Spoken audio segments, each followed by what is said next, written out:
Everyone welcome to my YouTube channel once again. So आज जो हम टॉपिक डिस्कस करने जा रहे हैं वो है मॉलिक्यूलर स्पेक्ट्रोस्कोपी का प्रीवियस ईयर क्वेश्चंस।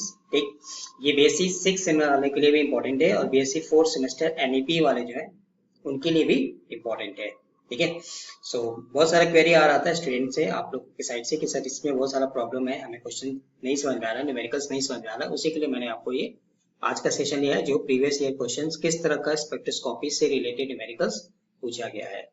ठीक, तो चलिए स्टार्ट करते हैं आज का सेशन जो है molecular spectroscopy previous year question, especially numericals part, theory parts next video में लेंगे। ठीक, फर्स्ट क्वेश्चन यहाँ मिला है, the carbon monoxide shows an intense band at 2142 centimetre inverse and a weak absorption band at 4260 centimetre inverse. चलिए अब आपसे क्या पूछ रहा है, calculate the fundamental frequency and anharmonicity constant for CO molecule. चलिए इसके लिए हम क्या करेंगे, we know that the frequency of intense band. ठीक, तो बोलिए इसके लिए क्या लिखते थे, न्यू बार। तो न्यू बार किसके बराबर आता था, चलिए फॉर्मूला याद करें अगर हम, तो nu bar equal to nu 0 into 1 minus 2xe। ठीक, सिमिलरली फॉर वीक बैंड इसके लिए फ्रीक्वेंसी का फॉर्मूला क्या होता था, यहाँ में आगे बढ़ते जाइए तो 2 न्यू 0 देन 1 माइनस 2 की जगह पे क्या आ जाएगा 3xv। अगर इससे भी वीक दिया होता तो यहाँ में क्या आता 3 न्यू 0 आता और यहाँ में क्या आता 4 आता। ठीक है, वेयर न्यू नॉट 0 को हम क्या बोलते हैं, फंडामेंटल फ्रीक्वेंसी। तो ये हमको निकालना है फंडामेंटल फ्रीक्वेंसी। ठीक, और एन हार्मोनिसिटी कांस्टेंट जो हमको पूछ रहा है वो हम क्या में लिखेंगे, वो क्या है हमारा xe। तो इसको बोलते हैं एन हार्मोनिसिटी कांस्टेंट। ठीक है, चलिए अब आपको देखिए सबसे इंटेंस बैंड कहाँ में लिया है 2142। अब यहां से हम रख देते हैं इंटेंस बैंड मतलब 2142। ठीक, तो दो इक्वेशन यहां से बना लेना, ये हमें नहीं पता निकालना है 1 माइनस 2xe, इसको हम बोल देते हैं इक्वेशन नंबर 1। सिमिलरली उससे वीक, फॉर वीक बैंड, तो वीक बैंड के लिए कितना दिया हमको 4260। यहाँ भी क्या आ जाएगा न्यू बार 2 1 माइनस 2 की जगह पे 3xe। ये हो गया इक्वेशन नंबर 2। चलिए अब इन दोनों इक्वेशन को हमें सॉल्व करना है, तो सॉल्व करने के लिए हम क्या करेंगे, दोनों को आप डिवाइड कर दीजिए। तो डिवाइड करने से क्या हो जाएगा, ये और ये दोनों कैंसिल हो जाएगा। तो दोनों को अगर हम डिवाइड कर दें तो हमें क्या मिल जाएगा, ये और ये वैल्यू कैंसिल हो जाएगा। देखिए अब आपको सिर्फ एक वेरिएबल आ गया, वो क्या है xe। तो इन दोनों को अगर हम सॉल्व करें तो xe की वैल्यू हमको मिल जाएगा। ठीक, तो आप वीडियो को पॉज करके सॉल्व करके देखिए कितना आपको मिल रहा है। ठीक है, क्लियर। तो चलिए यहाँ से अगर हम रखते हैं तो xe की वैल्यू आपको मिलना चाहिए 0.006। अब इस एन हार्मोनिसिटी कांस्टेंट xe की वैल्यू को किसी भी एक इक्वेशन में पुट कर दीजिए, ठीक 1 में या 2 में, तो हमें क्या मिल जाएगा फंडामेंटल फ्रीक्वेंसी। तो ये वैल्यू आपको मिलना चाहिए, आप वीडियो को पॉज करके सॉल्व करके देखिए 2167.7 सेंटीमीटर इनवर्स। तो ये हमारा फाइनल आंसर यहाँ का, ये फंडामेंटल फ्रीक्वेंसी और ये एन हार्मोनिसिटी कांस्टेंट। ठीक, तो इंटेंस बैंड के लिए हमको यहाँ में रखना है नंबर 1 में, उससे वीक में आएगा। अगर उससे भी एक और वीक दिया होता तब हम फॉर्मूले में क्या लेते, चलिए अगर वीकेस्ट के लिए आता तो 2 की जगह पे 3 लेना है। ठीक, और 3 की जगह पे क्या आ जाएगा 4 आ जाएगा। तो 3 इक्वेशन बनाएंगे, बट किसी दो से भी सॉल्व करके निकाल सकते हैं। ठीक है, क्लियर। तो for intense band equation number 1, for weak band equation number 2। xe को हम बोलते हैं एन हार्मोनिसिटी कांस्टेंट। ठीक, चलिए नेक्स्ट क्वेश्चन लेता हूं, क्वेश्चन नंबर 2। चलिए अब आप इसको पढ़िए, अभी जो क्वेश्चन नंबर 1 किया था एग्जांपल 1 कह सकते हैं। देखिए आपको यहाँ में लिखा the spectrum of HCl shows a very intense absorption of 2886 centimetre inverse. देखिए वेरी इंटेंस है, मतलब यहाँ में क्या लिखेंगे 2886 आपको वेरी इंटेंस दिया था, तो यहाँ में क्या आ जाएगा चलिए फर्स्ट वाले में मैं डायरेक्टली देता हूँ, जैसे अभी क्वेश्चन को डिस्कस किया था 2886। ठीक, यहाँ में क्या मिल जाएगा, न्यू 0 1 माइनस 2x e, उससे भी किस में आ रहा है 5 6 6 8 सेंटीमीटर पे। बोलिए यहाँ में क्या जाएगा 2 न्यू 0 बार 1 माइनस 2 के बाद क्या आएगा 3 xe, और वेरी वीक वाला किस पे आ रहा है 834 सेंटीमीटर पे, इसलिए यहाँ क्या आ जाएगा 3 आ जाएगा, और 3 के बाद क्या आ जाएगा 4 आ जाएगा। अब इन तीनों को सॉल्व करके हमें दो वैल्यू निकालनी है, न्यू और एक निकालना है हार्मोनिसिटी कांस्टेंट। ठीक, तो किसी भी दो को डिवाइड कर दीजिए, इक्वेशन नंबर 1 इक्वेशन नंबर 2 इनको डिवाइड करेंगे तो यहाँ से न्यू जीरो कैंसिल हो जाएगा, फिर एक्स से सॉल्व कर लीजिए, या आप इक्वेशन 3 4 को भी डिवाइड करके 2 और 3 को भी डिवाइड करके 1 और 3 एनी टू कोई भी दो आप डिवाइड करके एक्सी के लिए सॉल्व करिए, एक्सी मिलने से आप किसी भी में रख के न्यू जीरो। ठीक, तो ये अब आपका होमवर्क है, टेस्ट योरसेल्फ, जो क्वेश्चन नंबर 1 है उसी पे आपको करना है, और आप इसको सॉल्व करके आंसर आप हमें बता दीजिएगा। ठीक, तो फर्स्ट क्वेश्चन को मैंने सॉल्व किया था, आंसर भी बता दिया था, उसी तरह इसको सॉल्व कर लेना है। ठीक है, हो जाएगा जी। Now question number 3, question number 3 में क्या करें, calculate the force constant for HCl from the fact that the fundamental vibrational frequency is given। देखिए this is the fundamental vibrational frequency, ये आपको दिया हुआ है। ठीक, 8.667 into 10 to the power 13 second inverse, and reduce mass is already given. ठीक है, तो ये जस्ट सिंपली फॉर्मूले पे रख देना है। तो पहले हमको क्या दिया है, फंडामेंटल फ्रीक्वेंसी, मतलब न्यू की वैल्यू हमें दिया हुआ है, तो 8.667 10 to the power 13 second inverse. ये सेकेंड इनवर्स है, मतलब ऑलरेडी इसमें वेलोसिटी ऑफ लाइट को मल्टीप्लाई किया है, एंड रिड्यूस मास को हम क्या लिखते थे, यू से लिखते हैं। तो ये वैल्यू भी हमें दिया हुआ है 1.627 10 to the power minus 27 kg। हमें क्या निकालना है, फोर्स कांस्टेंट k की वैल्यू निकालनी है। तो बस जिसको फॉर्मूला पता होगा वो यहाँ से सीधा सीधा सॉल्व कर देगा। इसका फॉर्मूला होता है nu equal to 1/2 pi under root, under root क्या था k by mu, under root को हम क्या लिख सकते हैं पावर 1/2। ठीक, ठीक, अब यहां से हमको k का निकालना है, तो k इक्वल टू क्या आ जाएगा, तो आप इसको इधर ट्रांसफर करेंगे। ठीक, तो देखिए पहले इसको ट्रांसफर करेंगे तो 2 पाई न्यू, इसको क्या करना पड़ेगा होल स्क्वायर, और फिर इसमें म्यू से मल्टीप्लाई कर देना है। ठीक है, तो ये सीधा सीधा एक फॉर्मूला हो गया, फोर्स कांस्टेंट k के लिए फॉर्मूला हो गया। अब यहाँ पे वैल्यू रख दीजिए, चलिए 2 पाई की वैल्यू 3.14।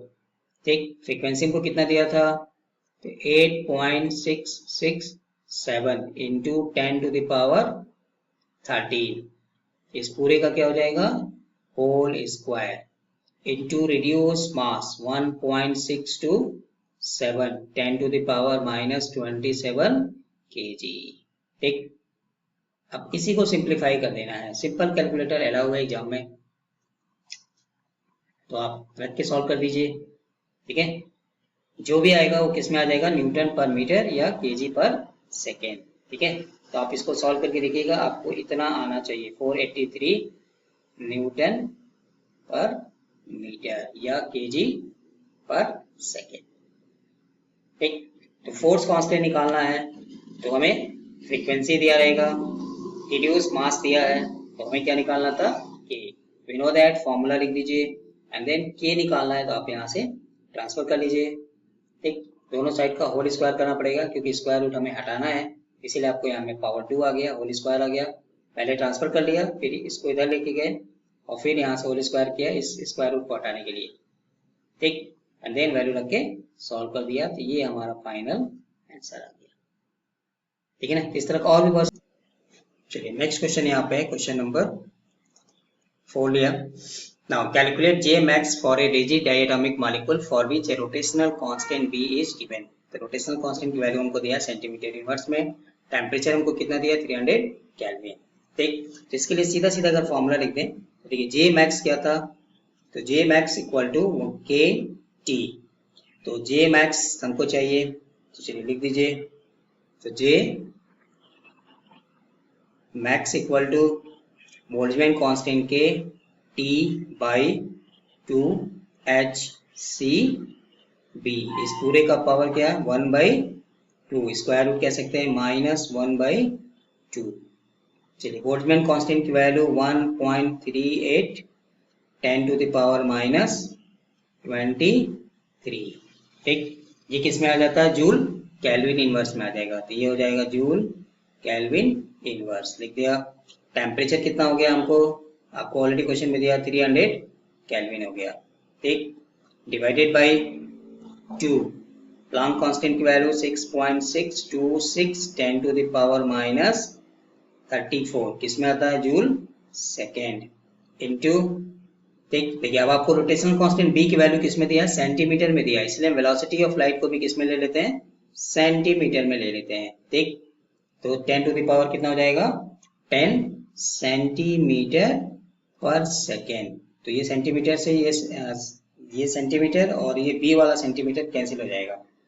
अब इसकी वैल्यू कितना आ गया 1.567, ये आपको दिया था सेंटीमीटर इनवर्स। माइंड इट इस पूरे का पावर क्या है, चलिए ये वाला ब्रैकेट लगा देते हैं, इस पूरे का पावर हमको क्या लेना है, स्क्वायर रूट 1/2 -1/2। अब सॉल्व कर दीजिए। ठीक, तो पहले सॉल्व करके हमें इसका स्क्वायर रूट लेना पड़ेगा, फिर जो आएगा उसमें से मतलब हाफ आपको माइनस कर देना है। तो आप सॉल्व करके देखिएगा, मैं यहाँ सीधे सीधे लिख देता हूँ, इसका आंसर 7.65 आना चाहिए। ठीक, या नियर अबाउट 8 के आसपास तो आप कह सकते हैं। ठीक है, तो 7.65 इसको हमको फाइनली आंसर मिलना चाहिए। ठीक है, क्योंकि जूल से जूल कैंसिल हो जाएगा, केल्विन इनवर्स से केल्विन कैंसिल हो जाएगा, ये केल्विन है और ये केल्विन इनवर्स कैंसिल हो जाएगा, जूल से आपका जूल कट जाएगा, सेकेंड से सेकेंड इनवर्स कैंसिल हो जाएगा, सेंटीमीटर से सेंटीमीटर, तो ये प्योर नंबर हो गया। क्लियर। तो जहां भी जे मैक्स निकालना रहेगा आपको रोटेशनल कांस्टेंट बी की वैल्यू दिया रहेगा, टेम्परेचर दिया रहेगा, बस फॉर्मूले में रख के सॉल्व कर देना है। ठीक है, क्लियर है। चलिए नेक्स्ट क्वेश्चन पढ़िए, क्वेश्चन नंबर 5। इसमें क्या करा, the first absorption spectrum of 12C16O, मतलब कार्बन मोनोऑक्साइड है बट उसका आइसोटोप है, has occurred at 3.842 centimetre inverse, while that of 13C16O is at 3.673 centimetre inverse. Calculate the ratio of their moment of inertia. तो इसके लिए अगर हम याद करें तो एक फॉर्मूला था रोटेशनल कांस्टेंट का। चलिए पहले हम किसके लिए लिख देते हैं, फॉर 12C16O। देखिए जो स्पेसिंग होता है वो 2b के बराबर होता है, ये आपको कितना दिया है 3.842, मतलब यहाँ से अगर हम b की वैल्यू निकालें रोटेशनल कांस्टेंट की तो 3.842 डिवाइडेड बाई 2, ये किसके बराबर आ जाएगा 1.921 सेंटीमीटर इनवर्स।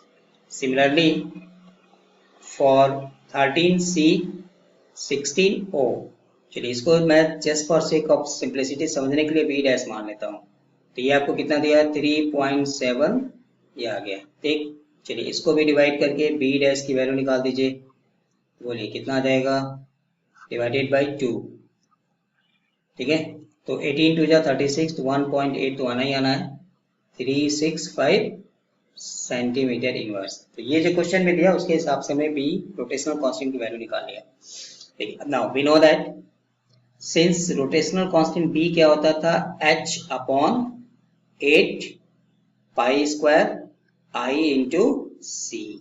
ठीक, ये दोनों सेम मॉलिक्यूल है, मोमेंट ऑफ इनर्शिया हमको निकालना है। बाकी देखिए ये कांस्टेंट रहेगा, ये कांस्टेंट रहेगा, ये कांस्टेंट है, ये कांस्टेंट है, इसलिए हम यहाँ से क्या लिख सकते हैं, बोलिए P डिवाइडेड बाई, अगर B डैश करें तो हमें क्या मिल जाएगा I डैश बाई I, है ना। ठीक है, बट आपको क्वेश्चन में क्या पूछ रहा है, ratio of moment of inertia, किसके लिए, कार्बन 12 का कार्बन 30 से निकालना है। ठीक, तो इसलिए हमें क्या चाहिए एक्चुअली 12 वाला ऊपर चाहिए। ठीक है, रेशियो में मतलब जनरली ऊपर, तो I divided by I dash हमको चाहिए। क्यों, क्योंकि I किसके लिए हमने माना था 12 के लिए, आई डैश किसके लिए माना है 13c के लिए, तो ऑब्वियसली ये रेसिप्रोकल हो जाएगा। तो यहाँ में क्या जाएगा b dash by b, b dash की वैल्यू आपको कितना मिला था 1.365 डिवाइडेड बाई 1.921 डिवाइड कर दीजिए, तो ऑब्वियसली ये 1 से कम आएगा क्योंकि डिनोमिनेटर इसका बड़ा है, न्यूमरेटर इसका छोटा है, तो 0.956 ये इसका आंसर आ जाएगा। ठीक, तो मोमेंट ऑफ इनर्शिया को रेशियो निकालना था, तो रेशियो पूछा था, तो एक्चुअली 12c पहले क्वेश्चन में दिया है, बाद में 13c दिया है, इसीलिए हम पहले i divided by i dash निकाला है। ठीक है, क्योंकि h 8 पाई और c वेलोसिटी ऑफ लाइट ये सबके लिए क्या होते हैं सेम होते हैं, कांस्टेंट है, तो सिर्फ डिपेंड करेगा उनका मोमेंट ऑफ इनर्शिया में, क्योंकि आपने आइसोटोप यूज किया ना, तो कार्बन 12 और दूसरे में क्या कार्बन 13 है। क्लियर? ठीक है, तो सिंपली जस्ट कंपेयर करके हमें इस क्वेश्चन को सॉल्व कर देना था। ठीक, नाउ नेक्स्ट क्वेश्चन यहाँ पे, the rotational Raman spectrum of 35Cl2 chlorine shows a series of Stokes line separated by 0.9752 दिया है। आपको क्या निकालना है, रोटेशनल कांस्टेंट निकालना है हमें। ठीक, देन मोमेंट ऑफ इनर्शिया निकालना है, and then bond length of the molecule लेगा, और आइसोटोपिक मास क्लोरीन का हमें जनरली क्वेश्चन में दिया रहेगा। ठीक, तो चलिए फर्स्ट स्टोक्स लाइन लिखा हुआ है ना, तो इसके लिए हमने क्या पढ़ा था, ये स्टोक्स लाइन सेपरेशन किसके बराबर होता है, एक्चुअली 4 टाइम्स ऑफ b। तो फर्स्ट पार्ट में हम इसका रोटेशनल कांस्टेंट b निकालेंगे, तो ये कितना दिया आपको 0.9752, इस तरह का बहुत सारा क्वेश्चन है। ठीक, इसके तो थोड़ा ध्यान से इसको समझना है। चलिए डिवाइड कर दीजिए, तो 24 चौका 96 96, तो 2.438 सेंटीमीटर इनवर्स, एक पार्ट तुम्हारा हो गया। ठीक, नाउ मोमेंट ऑफ इनर्शिया निकालना है, तो फॉर होमोन्यूक्लियर डाइएटॉमिक मॉलिक्यूल के लिए सीधा सीधा क्या हो जाता है m/2। ठीक, और ये मास कितना दिया आपको 34.97, देखिए एटॉमिक मास यूनिट है, तो हमें इसको कन्वर्ट करना पड़ेगा केजी में, तो कन्वर्जन फैक्टर आ गया हमारा ये। ठीक, तो ये आ गया आपको केजी डिवाइडेड बाई 2, रख दीजिए, सॉल्व कर दीजिए, बोलिए कितना जाएगा 2.904 into 10 to the power minus 26 kg। ठीक, ये मिल गया mu reduce mass. Now rotational constant b, अभी फॉर्मूला लिखा था, बोलिए वहां में क्या था h upon 8 pi square c i, यहाँ सबको क्या मिलेगा मोमेंट ऑफ इनर्शिया i की वैल्यू मिलना है, तो h upon 8 pi square c b। ठीक, सारी वैल्यू आपको पता है, रख दीजिए, तो 6.626 10 to the power minus 34 divided by 8 pi square 3.14 का whole square into velocity of light, बोलिए किस में लेंगे सेंटीमीटर में, तो 3 इंटू 10 टू द पावर 10, और b की वैल्यू कितना आया था आपको 0.2438 सेंटीमीटर में आया था। ठीक, इस पूरे को सॉल्व कर दीजिए, हमें क्या मिल जाएगा मोमेंट ऑफ इनर्शिया आई। तो आप सॉल्व करके देखिएगा, मैं यहाँ लिख देता हूँ, इतना आपको मिलना चाहिए -45 kg मीटर स्क्वायर। तो ये दूसरा पार्ट हो गया आई की वैल्यू। ठीक, चलिए तो फर्स्ट पार्ट में हमने क्या निकाल लिया, बोलिए रोटेशनल कांस्टेंट b की वैल्यू मिल गई हमको। ठीक है, then moment of inertia I निकल गया। अब थर्ड पार्ट में पूछ रहा है बॉन्ड लेंथ, मतलब हमें क्या निकालना है r, तो बोलिए इसके लिए फॉर्मूला क्या था I equal to mu R square, तो r लेंगे यहाँ से तो क्या मिल जाएगा square root I by mu, रख दीजिए, दोनों आपको पता है स्क्वायर रूट ऑफ I कितना आया 1.146 10 टू द पावर माइनस 45। ठीक, डिवाइडेड बाई म्यू, म्यू को क्या बोलते हैं रिड्यूस मास, तो रिड्यूस मास कितना आ जाएगा 2.904 10 to the power minus 26, divide करके सॉल्व करके स्क्वायर रूट ले लीजिए, तो ये आपको मिलना चाहिए 1.985 10 to the power minus 10 metre. ठीक, इसी को हम लिख सकते हैं 198.5 पिको मीटर। तो जिसमें भी आप ठीक, तो स्टोक्स लाइन था इसलिए 4b के बराबर होगा। ठीक है, तो b रोटेशनल कांस्टेंट निकालना है तो 4 से डिवाइड कर दिया, तो फर्स्ट पार्ट हो गया। रिड्यूस मास निकालना ही पड़ेगा हमें, तो ये होमो न्यूक्लियर डायटोमिक मॉलिक्यूल है तो इसलिए उसका m/2 हो गया। मास आपको दिया 34.97, एटॉमिक मास यूनिट था इसलिए इसको केजी में चेंज करने के लिए कन्वर्जन फैक्टर डिवाइडेड बाई 2, क्योंकि दोनों एक्चुअली क्या है, क्लोरीन ही है ना, Cl2 लिखा हुआ डायटोमिक, तो ये मिल गया।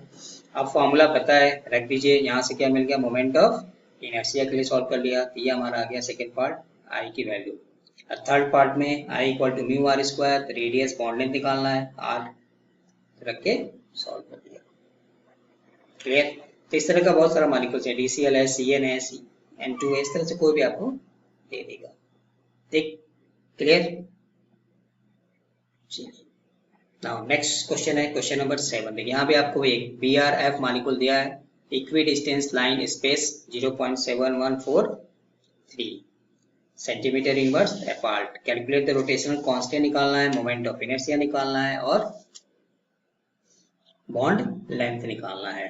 ठीक, तो जैसे अभी क्वेश्चन किया था उसी तरह हमको यहाँ भी करना है, तो मैं आपको जस्ट हिंट्स दे देता हूँ। बट देखिए इक्वी डिस्टेंस आएगा तो क्या लिखेंगे, 2b होता है, ये पता है। ठीक, 0.71433, तो यहाँ से पहला काम b निकाल लीजिए। क्लियर? ठीक, b मिल जाएगा और b से आपको फॉर्मूले में रख देंगे तो क्या मिल जाएगा, i मिल जाएगा। ठीक है, उसके बाद दोनों का आपको एटॉमिक मास यूनिट में दिया रहेगा क्वेश्चन में, या यहाँ पे आप 79 19, तो वहां से हम क्या निकाल लेंगे, म्यू निकाल लेंगे, उसको 1.67 10 टू द पावर -27 kg से मल्टीप्लाई करके kg में कन्वर्ट कर लेंगे। एंड देन रेडियस निकालना है तो फॉर्मूला क्या हो जाएगा, I/म्यू, रख के सॉल्व कर दीजिए, देन पिकोमीटर में लिख दीजिए। तो जैसे अभी पीछे क्वेश्चन किया था क्वेश्चन नंबर 6, उसी तरह आपको यहाँ भी करना है। ठीक, चलिए इसमें एक पार्ट और, estimate the wave number eight which j = 5 to j = 6 में ट्रांजिशन हो रहा है, तो उसके लिए वेव नंबर पूछ रहा है। तो इसके लिए फॉर्मूला क्या पड़ा था, बोलिए 2bj + 1, तो सीधा सीधा 2b, j कितना हो जाएगा 5 + 1, तो ये हो जाएगा 6 2 जा 12b, b की वैल्यू आपको पता है, 12 से मल्टीप्लाई कर दीजिए, सॉल्व कर दीजिए। ठीक, क्लियर? तो जैसे क्वेश्चन नंबर 6 किया था उसी तरह क्वेश्चन नंबर 7 करना आपको। ठीक, क्लियर? तो चलिए टेस्ट योरसेल्फ, ये आपका होमवर्क रहेगा। चलिए नेक्स्ट क्वेश्चन क्या रहा है, question number 8। The pure rotational spectrum of gaseous molecule CN consist of A series of equally spaced line. तो यहाँ भी किसके बराबर हो जाएगा, 2b के बराबर हो जाएगा। तो लिख देता हूँ मैं, जैसा आपको हिंट्स यहाँ भी इसने पहले बोला ना कि देखिए इस तरह का क्वेश्चन एक्चुअली क्या हमें ज्यादा है। तो 2b किसके बराबर हो गया, 3.7978 सेंटीमीटर इनवर्स। तो यहाँ से आपको क्या मिल जाएगा, आंख बंद करके b निकाल लीजिए। ठीक, b मिल गया, तो अब हमको फॉर्मूले में रख देंगे, तो h/8 π² IC, यहाँ से एक्चुअली क्या मिल जाएगा, I मिल जाएगा।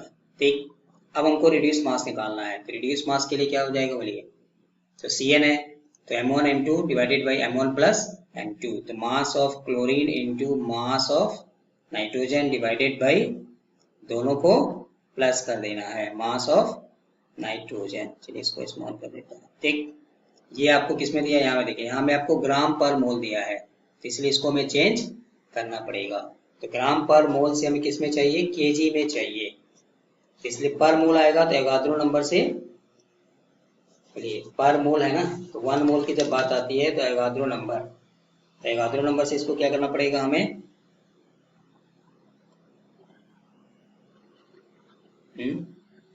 एवोगाद्रो नंबर से हमें इसको डिवाइड करना पड़ेगा। तो आप इसका मास को रख दीजिए, तो कार्बन का कितना होता है 12.011 इंटू नाइट्रोजन का कितना दिया है 14.007 डिवाइडेड बाई, दोनों को ऐड करेंगे 0.11 प्लस 14.007। ठीक, ये जो आएगा and then divided by Avogadro number, ठीक। तो divided by Avogadro 6.023 10 to the power 23, ये पर मोल के लिए होगा और ये किस में था, ग्राम में था, तो मोल से मोल कैंसिल हो गया, ग्राम। अब ग्राम को जो आएगा उसमें केजी में कन्वर्ट करना पड़ेगा, ठीक है, आ जाएगा। तो केजी में कर लीजिए एंड देन फाइनल पार्ट हमें क्या निकालना है, रेडियस निकालना है। तो रेडियस के लिए क्या था, रेडियस मतलब वही bond length inter nuclear distance, तो आई बाई म्यू रख दीजिए, सॉल्व कर दीजिए। इसका आंसर मैं आपको बता देता हूँ 117 पिकोमीटर आना चाहिए। आप सॉल्व करके देख लीजिए, ठीक, क्लियर। तो 3 ऑलमोस्ट क्वेश्चन नंबर 6, 7 और 8 सेम ही है, और भी इस तरह का बहुत सारे क्वेश्चन है, ठीक है। चलिए question number 9, the rotational constant for CO molecule as दिया हुआ है, ठीक। अब आपसे क्या पूछ रहा है, calculate the value of J at which the population of CO at 298 kelvin is maximum. मतलब सीधा सीधा अगर कहें तो हमें क्या निकालना है, बोलिए अभी क्वेश्चन पीछे किया था, J मैक्स निकालना है। तो J मैक्स निकालने के लिए फॉर्मूला क्या था, KT बाई 2, अभी पीछे किया है क्वेश्चन, 2HCB। इतना जल्दी भूलेगा तो कैसे होगा, पावर 1/2 स्क्वायर रूट माइनस 1/2। पीछे क्वेश्चन में भी आपको दिया हुआ था और टेम्परेचर वहां में 298 नहीं था, कितना था, 300 था। यहाँ में टेम्परेचर आपको कितना है, 298 है। रख के सॉल्व कर देना है, आंसर आप हमें बता दीजिए कितना आपको मिला। ये आपका टेस्ट योरसेल्फ, ठीक। तो ऑलरेडी पीछे क्वेश्चन किया है, वहां में बी की वैल्यू कुछ और था, टेम्परेचर 300 था, यहाँ में टेम्परेचर कितना दिया है, 298 दिया है, बी की वैल्यू आपको दिया हुआ है, बस सिर्फ फॉर्मूले में रख के सॉल्व कर देना है, ठीक है, हो जाएगा। चलिए नेक्स्ट अगला क्वेश्चन लेते हैं, इसको देखिए। A sample was excited by the 4358 angstrom line of mercury. A Raman line was observed at 4447 angstrom. देखिए जो रमन लाइन ऑब्जर्व हो रही है वो उससे ज्यादा है, ठीक है, 4358 से ज्यादा है, ठीक है, लॉन्गर वेवलेंथ आ रही है, इसलिए क्या हो गया, स्टोक्स लाइन। अब स्टोक्स लाइन के लिए हमने रमन शिफ्ट में फॉर्मूला क्या होता है, तो ये रमन शिफ्ट का फॉर्मूला था, बट ये किस में आता है, centimetre inverse 10 to the power 8 by lambda excited, यहाँ में किस में रखना है, angstrom minus 10 to the power 8 by lambda Raman, ये भी हमें किस में रखना है, एंगस्ट्रॉम में। चलिए रख दीजिए, तो 10 टू द पावर 8, एक्साइटमेंट कितना है, 4358 minus 10 to the power 8 by 4447, ठीक। अब इसको सॉल्व कर देंगे, जितना आएगा वही सेंटीमीटर इनवर्स हमारा आंसर हो जाएगा, ठीक है। तो आप करके सॉल्व करके देखिएगा, 460 सेंटीमीटर इनवर्स आना चाहिए, ठीक। तो ये भी ऑलरेडी आरजीयू एग्जाम में पूछा हुआ क्वेश्चन है, ठीक है।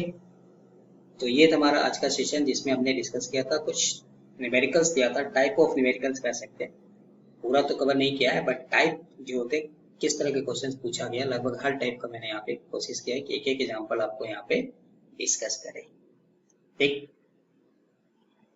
तो जो क्वेश्चन मैंने नहीं किया, हिंट्स देके किया, आप उसको सॉल्व करके उसका आंसर आप हमें कमेंट करके बता दीजिए कितना हमको मिल रहा है, ठीक है।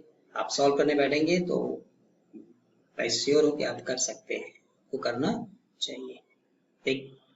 तो ये था हमारा आज का सेशन, जिसमें हमने सिर्फ मॉलिक्यूलर स्पेक्ट्रोस्कोपी के प्रीवियस ईयर क्वेश्चंस न्यूमेरिकल्स को डिस्कस किया है, ठीक है। सो आई होप कि आपको समझ में आया होगा questions, specially for BSc 6 semester और बीएससी 4 सेमेस्टर के स्टूडेंट जो हैं एनईपी वाले, उनके लिए भी इंपॉर्टेंट है, जो अभी आपका एग्जाम में आएगा। तो थैंक यू फॉर वॉचिंग, मिलते हैं नए वीडियो में नए टॉपिक के साथ, तब तक स्वस्थ रहिए, मस्त रहिए, जय हिंद, जय अरुणाचल। क्वेश्चन है, तो मैंने जैसे एक एग्जाम्पल लिया है इस तरह के क्वेश्चन के लिए, क्लियर।